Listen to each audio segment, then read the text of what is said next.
Welcome back to the deep dive. Today we are turning our attention to Southeast Asia, but we're actually skipping the usual heavy hitters like China or India for a moment. Right. We are zooming in on a country that, well, on paper at least, should be the absolute economic darling of the region right now in early 2026. Exactly. We are talking about the Philippines. It really is probably the most fascinating case study out there right now. Because if you were, building an economy in a lab, trying to engineer the perfect breakout star, you probably come up with the Philippines. You really would. I mean, you have this massive population of 115 million people, And very young, too. right? The median age is incredibly young, around 24, 25. They're largely English-speaking. And geographically, they are sitting right on the prime real estate of the Pacific trade route. It checks every single box. It's a $400 billion economy that looks totally poised to explode. But the deep dive we are doing today, based on our reading, is titled The Philippine Paradox, for a reason.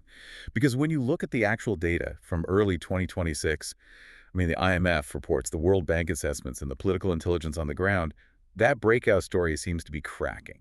Cracking might actually be the polite way to put it. The data suggests the country is hitting a pretty solid wall. Yeah, we saw GDP growth in the third quarter of 2025 collapse to just 4%. Which is wild because in a mature economy like the US or Germany, 4% is a party. You're popping champagne for 4%. Absolutely. But for a developing nation with this kind of population growth, 4% feels like a recession. It's well below the government's target of 6 to 8%. They started the year on a much weaker footing than anyone expected. And that is our mission today. We're going to unpack why this narrative of wasted potential keeps coming back.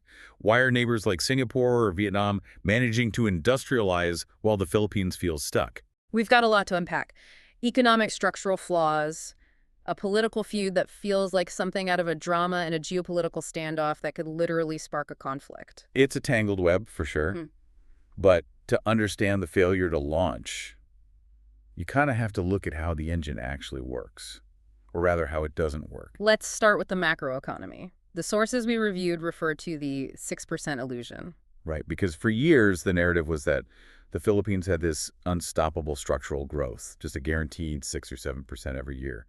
What happened to that? The illusion was that the growth was based on production. It wasn't. It was heavily based on consumption. Okay. The Philippines is unique in Asia because it doesn't really make things for the world. It consumes things from the world. And that consumption is fueled by two very specific, very fragile pillars. The twin pillars. Let's break those down. The first one is remittances, right? This is the money sent home by overseas Filipino workers. Exactly. And the scale of this is staggering. In 2024 alone, remittances hit over $38.3 billion. Yeah, that's roughly 8.3% of the entire GDP. It's this massive safety net that keeps millions of families afloat. It pays for tuition, it builds houses, buys groceries, all of that. But in the reports, there's a term economists use here, Dutch disease. Right. Dutch disease. It sounds like a medical condition, but it's an economic one. How does $38 billion of free money actually hurt an economy? It's totally counterintuitive. When you have that much foreign currency flooding in, it increases the demand for the local currency, the peso. Okay. So it keeps the peso stronger than it arguably should be, based on the country's actual domestic productivity. So a strong peso sounds good for the Filipino consumer buying imported sneakers or electronics. It's great for the consumer. You walk into a mall in Manila and it's packed. People are spending money.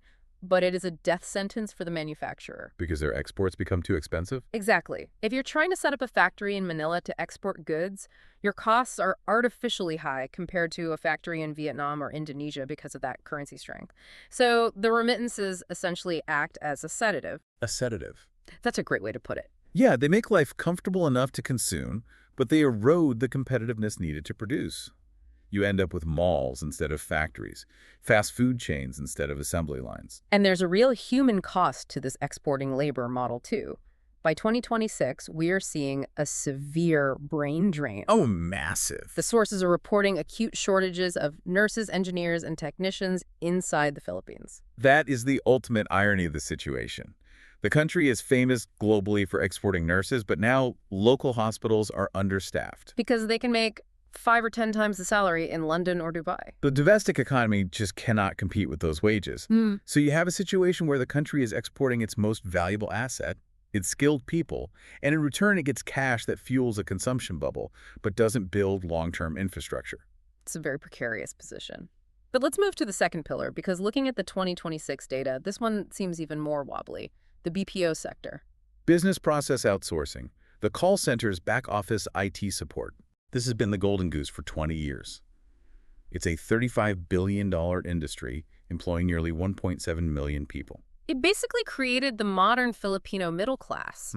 But if remittances are the sedative, BPO is facing an extinction event. We are talking about generative AI here. Yes. And we need to be very specific about why this is hitting the Philippines so incredibly hard right now. Because they dominated this sector due to English proficiency and neutral accents, right? Yeah. It was the call center capital of the world. Exactly. But look at the capabilities of the GPT-4 successors in 2026. They understand context, Yeah. they speak fluently, and they don't need health insurance or sleep. It goes even beyond that. Real-time voice translation and accent neutralization are standard now. A client in New York can speak to a customer service agent who is actually an AI, and the experience is completely seamless. Or they speak to a human agent in Latin America, and the AI filters their accent in real time to sound American. Precisely. So the distinct advantage the Philippines had, that cultural and linguistic affinity with the West, is just being erased by software. It's commoditized. The World Bank analysis we reviewed is honestly terrifying for this sector.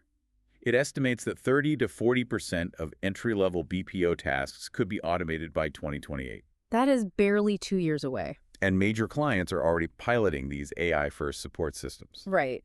The hiring freezes have already started.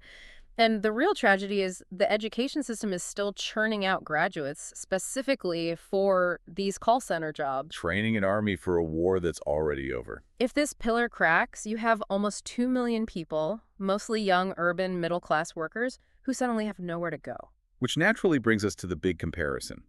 If the service sector is threatened by AI and the consumption model is stalling, why hasn't the Philippines pivoted to manufacturing? The China plus one strategy. Right? Everyone talks about companies leaving China and moving to Southeast Asia. Vietnam seems to have scooped up all that business. Thailand got a chunk. Why not the Philippines? That is the multi-billion-dollar question. I saw a description in our source material that summed it up perfectly. Vietnam operates a factory economy. The Philippines operates a paper economy. A paper economy, meaning it runs on services and bureaucracy. Services, bureaucracy, and consumption. Manufacturing GDP in the Philippines has been stagnant at around 18 or 19% for a long time. In Vietnam, it's the absolute engine of their growth. And the reason isn't just bad luck. Our sources detail some brutal structural barriers. If you are a CEO looking to build a factory in Asia in 2026, why do you skip Manila? Let's list the reasons. What's number one? Reason number 1, 2, and 3 is power costs.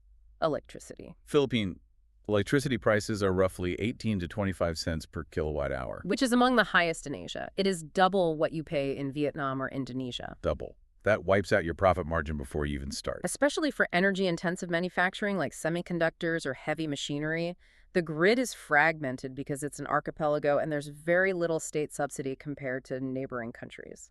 And then there is the logistics nightmare. One anecdote in the report really stood out to me. Shipping costs. Yeah, it said it often costs more to ship a container from Mindanao in the southern Philippines to Manila than it does to ship that same container from Shanghai to Manila. It's the archipelago penalty, but it's massively aggravated by a lack of modern port infrastructure. And then you add the legal hurdles. The Philippines has these constitutional restrictions on foreign ownership, the 60-40 rule. Where foreigners can only own 40% of land or certain businesses. Which is a massive red flag for a company like Samsung or Toyota that wants full control of a billion-dollar facility. Exactly. They look at Vietnam, where the red carpet is rolled out and they get tax holidays. Then they look at the Philippines, where they have to find a local partner and pay double for electricity. It's an easy choice for a board of directors. So the verdict from the analysts is pretty grim here. The window to build a manufacturing base is closing.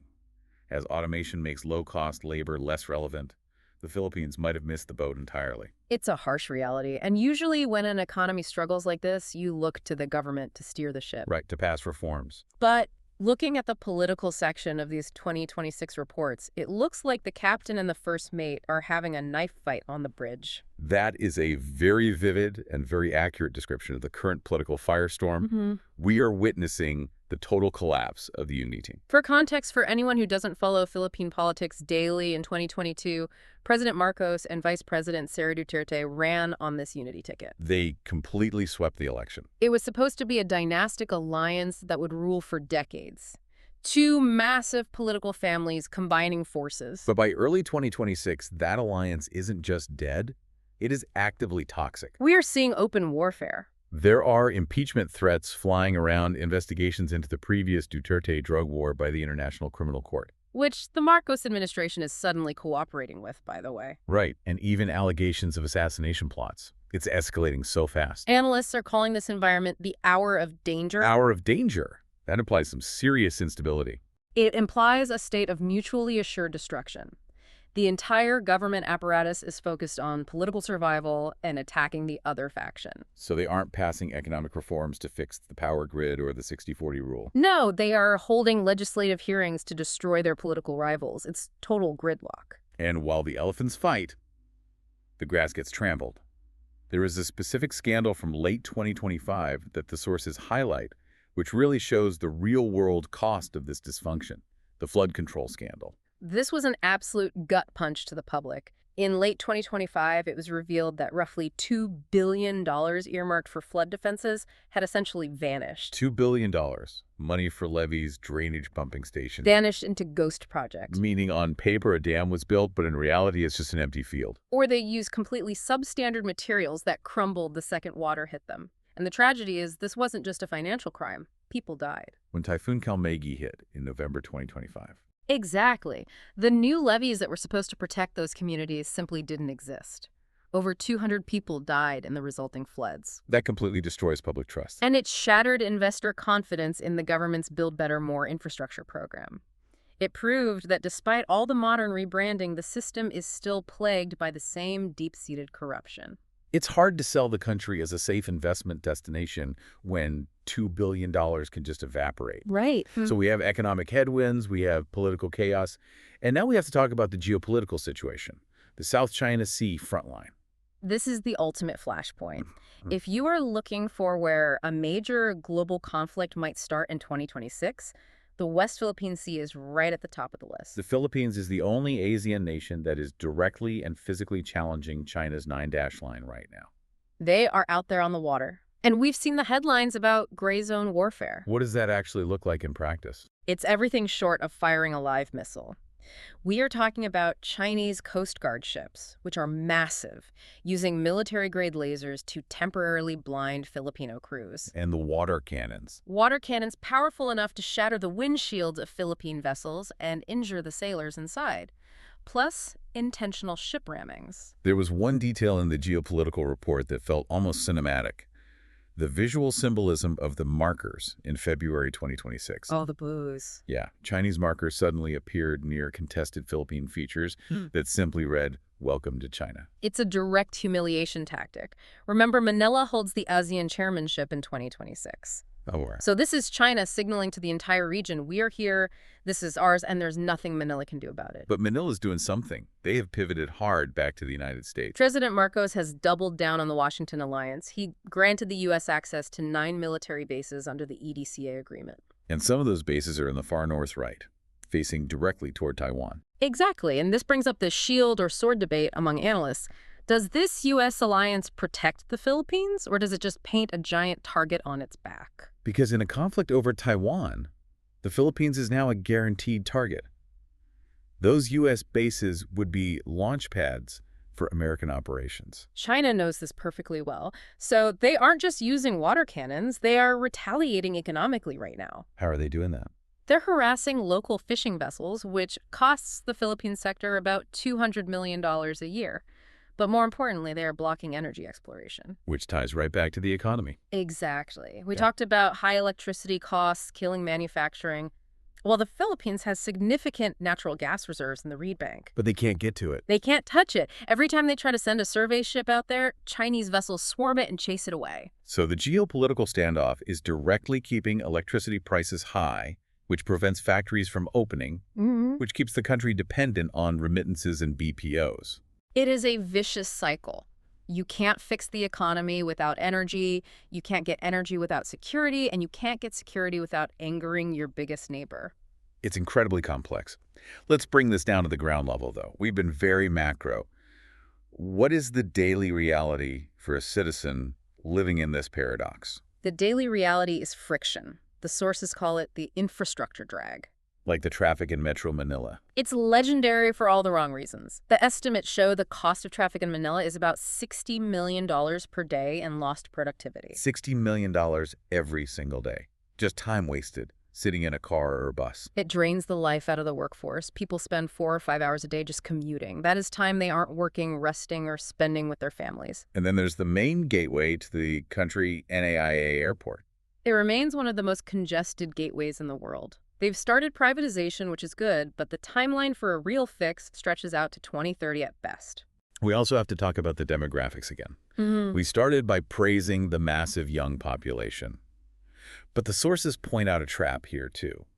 It's not just about quantity, it's about quality. Right, the education crisis, the PISA scores, the global test for 15-year-olds in math, reading, and science. The Philippines ranks 77th out of 81 countries. That is devastating. It really is.